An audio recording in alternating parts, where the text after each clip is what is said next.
कृषि प्रधान देश होने के बावजूद में भारत में रोगों की संख्या सबसे अधिक है। और मेडिकल साइंस में भी लगातार ग्रोथ होने के बावजूद में आपने देखा होगा, दवाइयां अधिक हैं, डॉक्टर अधिक हैं, मेडिकल कॉलेज दिन प्रतिदिन बढ़ते चले जा रहे हैं, लेकिन रोग आपके बढ़ रहे हैं, घट नहीं रहे हैं। औसत आयु एक बहुत कम रेशियो में चल रही है हमारे देश की। कभी आपने सोचा है कि आप लोग घर का खाना खाते हैं? एक कृषि प्रधान देश हमारा है, हर लोग घर का खाना खाते हैं, और फिर भी यहाँ पे तमाम तरीके की बीमारियां क्यों होती हैं? बहुत डॉक्टर, बहुत एक्सपर्ट या बहुत लोग तमाम आपको सलाह मशवरा देंगे कि आपको केवल घर का खाना चाहिए, आपको केवल फल फूल खाना चाहिए, केवल तला भुना चीज आपको नहीं खाना चाहिए, बाजारी चीज नहीं खाना चाहिए आपको, ये खाने से आपको नुकसान होता है। लेकिन कहीं ना कहीं कुछ गलतियां इसमें होती हैं। खान पान की अगर बात की जाए तो कहीं ना कहीं पे हमारे देश का जो पैटर्न है, जो किचन तक एक सोशल मीडिया के माध्यम से लोगों के खान पान के अंदर में चेंजेस हुए हैं, वो कहीं ना कहीं गलत हुए हैं। हमारे देश में दूध, दही, सब चीज बहुत ज्यादा होता है। तमाम अनाज या फल फूल सब्जियां भी होती हैं, लेकिन इसके बावजूद में हर घर में दो चार आपको रोगी मिल जाएंगे। क्यों मिलेंगे? इसका एक रीजन बताता हूं आपको। आप लोग केवल burger, pizza, chow mein, jalebi, samosa तक आकर के टिक जाते हैं, लेकिन सच्चाई कुछ और इसमें है। सच्चाई ये है कि जो आपका पैटर्न बनाने का है, जो भी आप खाना बनाते हैं, जो भी आप खाना खाते हैं, इसका जो पैटर्न है वो कहीं ना कहीं से गलत है। हमारे देश में देखिए, कोई भी चीज गलत नहीं होती। आप मोमोज की बात करेंगे, बर्गर की बात करेंगे, चाउमीन की बात करेंगे, या किसी भी फास्ट फूड पिज्जा वाली बात करेंगे अगर आप, तो यूरोप में, चाहे एशिया में, ऐसे बहुत कंट्री हैं, जैसे चाइना हो गया, जैसे जापान हो गया, अमेरिका हो गया, इटली है, जहां पे ये चीज बड़ी फेमस है खाने के लिए। वो लोग खाते हैं, मांसाहार भी खाते हैं, और ये आपके फास्ट फूड में उनकी लाइफ का एक बहुत बड़ा समय जो है फास्ट फूड खाने में जाता है। फिर भी औसत आयु उनकी हमारे कंट्री की अपेक्षा में काफी अच्छी है। आपने टीवी में देखा होगा कि मेडिकल साइंस इंडिया का काफी ग्रोथ कर रहा है, लेकिन रियलिटी इसके ठीक अपोजिट है। मेडिकल साइंस ग्रोथ कर रहा है पेपर पे, लेकिन इटली की बात कर लें, हम जापान की बात कर लें, तो सिंगापुर की बात करें, तो क्या उनके मेडिकल साइंस से भी हमारा मेडिकल साइंस खराब है? तो रियलिटी ये है कि नहीं, हमारा मेडिकल साइंस उनसे अच्छा है। हमारे यहाँ डॉक्टर पे, हॉस्पिटल पे कोई भी फाउंडेशन नहीं होता है कि पेशेंट को वो ठीक करने के लिए कोशिश न करे। कोई क्राइटेरिया नहीं है। वो लोग बिल्कुल फ्री होकर के अपने हिसाब से पेशेंट को ट्रीटमेंट कर सकते हैं। कोई मेडिसिन अपने हिसाब से यूज कर सकते हैं। बाकी कंट्री के हिसाब से यहाँ पे फाउंडेशन नहीं है, फिर भी रोग कंट्रोल में नहीं आता है। सबसे अधिक डायबिटीज भारत में, सबसे अधिक टीबी भारत में, सबसे अधिक ये क्या विटामिन की कमी भारत में, सबसे अधिक कैंसर भारत में, सब रोग भारत में ही आते हैं। थायराइड भारत में, बीपी भारत में, सब भारत में। क्यों? उसका रीजन है, ये फास्ट फूड नुकसान तब नहीं करेंगे जब आप इस पैटर्न पे खरे उतरेंगे। थाईलैंड की बात कर ले, थाईलैंड का कभी आप लोग डिटेल खंगालिएगा, चाइना का डिटेल खंगाल लीजिएगा, सिंगापुर का डिटेल खंगाल लीजिएगा, जापान का खंगाल लीजिएगा, उनके खाने का पैटर्न क्या है। वाकई में बहुत वाहियात पैटर्न है, जिसको हम लोग बोलते हैं खराब। कोई बर्गर, पिज्जा, चाउमीन खा रहा है। अमेरिका वगैरह में बहुत ऐसी जगह पे जहाँ पे लोग 4-4, 5-5 दिन खाना प्रिजर्व करके रखते हैं, फिर खा लेते हैं, फिर भी कोई रोग नहीं होता है। इतना रोग होने का रेशियो काफी कम है, स्वस्थ लोग ज्यादा हैं। एक औसत आयु जापान की सबसे अच्छी है, इटली की बहुत अच्छी है, सिंगापुर की भी अच्छी है, ऑस्ट्रेलिया की भी अच्छी है। ऑस्ट्रेलिया तो बहुत नॉनवेज खाता है, फिर भी हमारे यहाँ है गलत। हमारे यहाँ हर जगह, हर गांव में, हर किसान के पास में यूरिया खाद पहुंच चुका है, पेस्टिसाइड पहुंच चुका है, जो कि आपको खाने में जहर के रूप में दिया जा रहा है। अलाउ करती है सरकार हमारी। आप सोचिएगा मैं कहना क्या चाहता हूं कि रीजन क्या है। आप हमारे यहाँ पूरे हिंदुस्तान की बात करता हूं तो जो रेहड़ी पटरी पे खाने वाले लोगों की संख्या होती है, ये करोड़ों में है। ये 1-2 करोड़ नहीं, मेरे ख्याल से अगर मैं देखूं तो अगर जॉब वाले लोगों को खंगाल लिया जाए, लेबर क्लास को भी खंगाल लिया जाए, तो लगभग 30 से 35 करोड़ लोग यहाँ पे रोज खाते हैं रेडी पटरी पे। ये बहुत बड़ा रेशियो है। और यहाँ की रेडी पटरी में क्या है कि हाइजीन का व्यवस्था नहीं है। एक इंसान जो स्वास्थ्य की दुहाई देता है, अगर वो दुकान खोलता है तो एक तेल को तब तक वो यूज करेगा जब तक तेल बिल्कुल कचड़ा ना हो जाए। तो यहाँ गलत कौन? गलत वो लोग हैं जो इनकी जांच करने वाले हैं, गलत वो लोग हैं जो इसको खिलाने वाले हैं, और गलत वो भी हैं जो हर चीज सोच करके जानने के बावजूद में खाने वाले हैं। एल्कोहल, बीड़ी, सिगरेट, सबके प्रचार टीवी चैनल पे आते हैं कि आप मत खाइए, ये स्वास्थ्य के लिए हानिकारक है, कैंसर होता है। कैंसर से छोटी तो कोई बीमारी होती नहीं है, लेकिन ठीक है मान लेते हैं कैंसर होता भी है, लेकिन अलाउ कौन करता है? अलाउ तो सरकार करती है ना। तो सरकार तो बोलती है कि चलो भाई तुम ड्रग्स भी ले लो, अफीम भी ले लो, चरस भी ले लो, सब ले लो। जब एल्कोहल लेकर के भी, तंबाकू लेकर के, सिगरेट लेकर लोगों को मरना है आज नहीं कल तो इससे अच्छा कि बड़ा नशा करके मरो, तो भी तो मरेंगे। जब मरना ही है तो सबको बैन किया जाए ना। ये हमारी सरकार नहीं कर सकती है। क्योंकि इससे आपको सरकार को टैक्स मिलता है। टैक्स का ही कारोबार है और बहुत बड़ा रैकेट है। पैसा रोटेट कैसे हो रहा लोगों का? बीमार पड़ेंगे, एक तो नशा करेंगे, करेंगे तो नशा वाला चीज खरीदेंगे, गवर्नमेंट को टैक्स जाएगा, बीमार पड़ेंगे, दवाई खरीदेंगे, टैक्स जाएगा, हॉस्पिटल टैक्स देता है,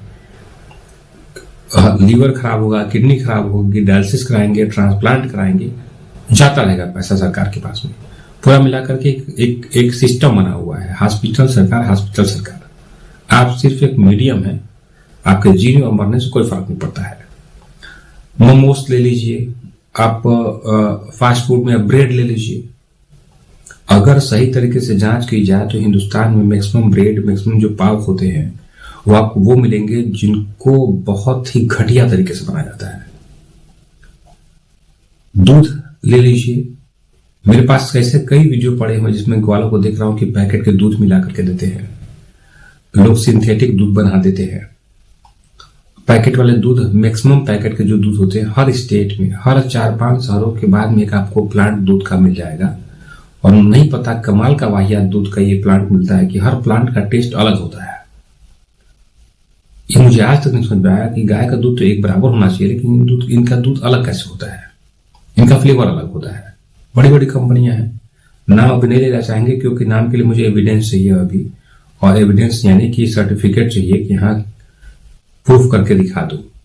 बाकी तो मैंने बहुत लोग का प्रूफ कर रखा है, लेकिन वो भी करके दिखाऊंगा। आप कोई भी चीज ले लेंगे, चाहे फल हो, ड्राई फ्रूट्स में भी कलर करके आ रहे हैं। हमारे हिंदुस्तान के अंदर में जो हाइजीन वाला सिस्टम है वो सबसे खराब है। दूसरा, सरकार से लेकर के सबको पता है, अन्याय प्रथा जुडिशियल सबको पता है क्या की चीजें नुकसान करती हैं आपको, लेकिन खाते रहिए आप।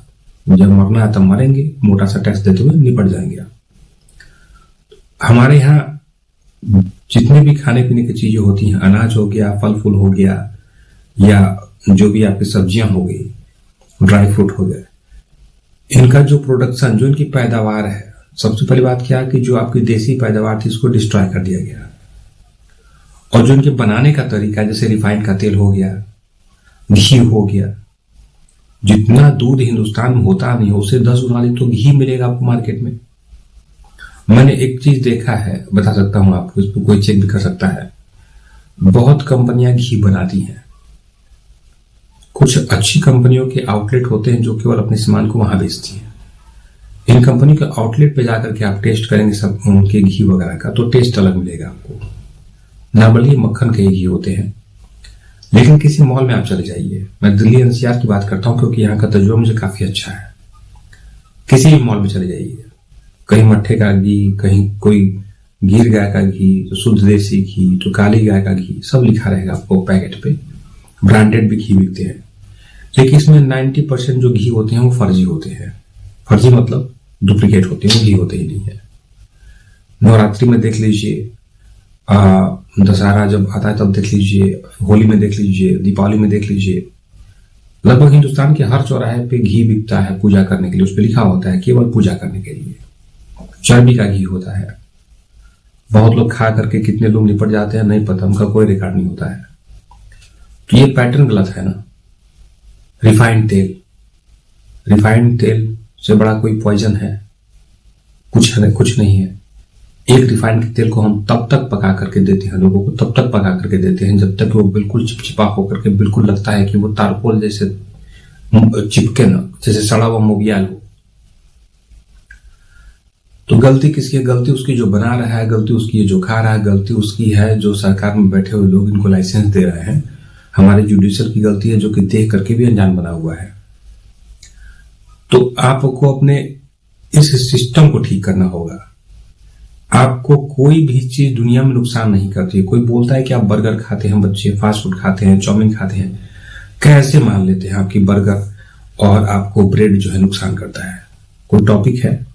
हिंदुस्तान के हर सरकारी हॉस्पिटल में जो जच्चा बच्चा केंद्र होता है, जब औरतों की डिलीवरी होती है तो उनको पार्ले जी बिस्किट, केला, चाय और ब्रेड दिया जाता है। अभी 4 दिन पहले न्यूज था जिसमें कुछ इंक्वायरी किया गया था, तो ये बोला गया था कि ब्रेड को हम बदलेंगे, कुछ पौष्टिक आहार देंगे। तो ये इन सरकारों का पैरामीटर होता है कि लोग क्या देंगे। एक एक कड़ी आप अगर जोड़ करके देखेंगे तो कहीं पे भी आप ऐसा सिस्टम नहीं पाएंगे कि हिंदुस्तान के अंदर की आपको बेहतर चीज मिले। आप सब्जी मंडियों में जाएंगे, आपको केमिकल वाली सब्जियां बहुत ज्यादा मिलती हैं। दिल्ली एनसीआर की बात करूं तो जो यमुना नदी का पानी जहां जहां तक गया हुआ है, हिंडन नदी वाला जहां जहां एरिया मिलेगा आपको, इनके आसपास की जो भी पैदावार होती है वहां से वो पैदावार ऐसी होती है कि जिस खेत में आपको एक कीड़े भी नहीं लगते हैं। यहाँ के आसपास के लोगों में कैंसर की प्रॉपर्टी बहुत ज्यादा मिलती है देखने को। कैंसर के बहुत पेशेंट मिलते हैं। क्यों? क्योंकि पानी जहरीला है। एक बार न्यूज इसका आया भी था, बहुत ही वायरल केस बना था, लेकिन फिर इस चीज को रफा दफा कर दिया गया। क्यों कर दिया गया? इसलिए नहीं किया गया रफा दफा कि ये न्यूज बाहर आ जाएगी, इसलिए कि जो फैक्ट्रियां केमिकल डाल रही है ना, उनका रैकेट फूट जाएगा। उसमें बड़े बड़े लोग इन्वॉल्व हैं। दूध दही हिंदुस्तान खाता है। ओलंपिक में कितना मेडल आता है आप देखे होंगे। जापान भी खाता है, नॉनवेज खाता है। उसके कितने आप देख लीजिए, कितना आगे उसका साइंस चल रहा है। अमेरिका का देख लीजिए आप, चाइना का आप देख लीजिए। क्या ये कंट्री हिंदुस्तान से पीछे है? नहीं पीछे है। यहां पर मिलावट सबसे बड़ा मुद्दा है। आप यहां मोमोज खाते हैं, सबको पता है कि कच्ची पत्ता गोभी लोग नहीं खाते हैं, नुकसान करता, उसके कीड़े ब्रेन में चले जाते हैं, लोगों की लाइफ खराब हो जाती है, अच्छे खासे लोगों की लाइफ खराब हो जाती है। लेकिन क्या है, बर्गर में पत्ता गोभी कच्ची पड़ जाती है, करोड़ों लोग खाते हैं यहाँ पे रोज। चाउमीन में पड़ता है, आधा पका चाउमीन मिलता है रेडी पटरियों पे, लोग खाते हैं। सैंडविच में खाते हैं कच्चा पत्ता गोभी, खाते हैं ना। सफेद कलर की चटनी, लाल कलर की चटनी बनती है ना हिंदुस्तान में। इन चटनियों को बनाने का प्रोसेस देखेंगे तो आप तौबा कर लेंगे, कभी आप खाएंगे नहीं सब चीज को। क्यों? चीटिंग होती है। पैसा बचाने के लिए हर चीज का एक तरीके से डुप्लीकेट पैटर्न यहाँ पे है। इस तरीके से पैसा फ्लेवरिंग कर देंगे। बेवरेज इंडस्ट्री दुनिया की सबसे तेज बढ़ने वाली इंडस्ट्री, बेवरेज इंडस्ट्री हिंदुस्तान की सबसे बेहतर है। क्यों बेहतर है? किसी भी चीज की फ्लेवरिंग कर देंगे। पैकेट बंद जूस ले लीजिए, टोटल फ्लेवरिंग। क्या पी रहे हैं? चीनी और कलर। हर चीज में फ्लेवरिंग। पिज्जा खाते हैं, जाकर के देखिए वो पिज्जा में क्या क्या पड़ता है, वो खराब है। बाकी कंट्री में नॉनवेज खाते हैं, बाकी कंट्री में खूब खाते हैं नॉनवेज, खूब फास्ट फूड खाते हैं, लेकिन ताजा खाते हैं। मैंने यही देखा कि क्या कारण है कि सिंगापुर की औसत आयु सबसे अच्छी हो रही है, जापान की अच्छी है, चाइना का ग्रोथ कंटिन्यू होता चला जा रहा है,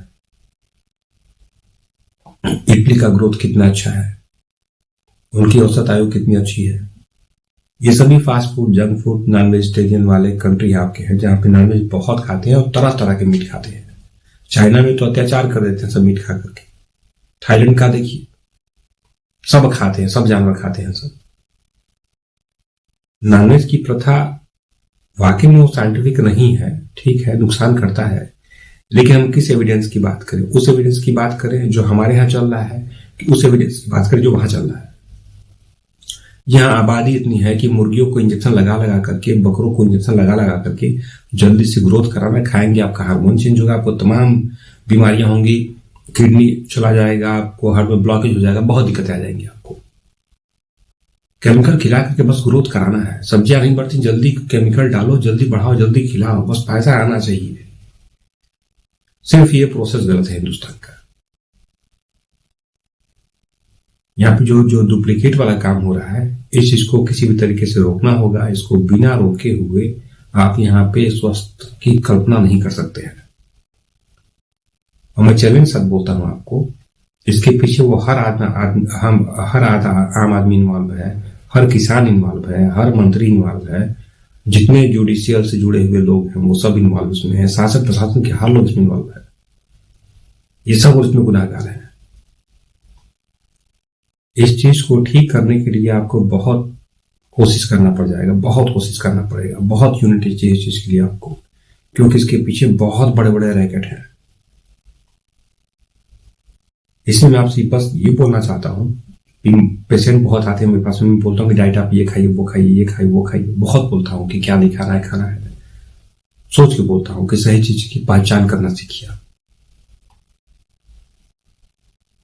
बीच में आपको कुछ ऐसे भी आपको टिप्स दूंगा जो आपको ये बता देगा कि चावल की टेस्टिंग कैसे होती है, दाल की टेस्टिंग कैसे होती है, कैसे टेस्ट करके जानेंगे कि उसमें यूरिया पड़ा हुआ है, कौन सा केमिकल पड़ा हुआ है, ये सब चीजें समझाऊंगा आप लोग को।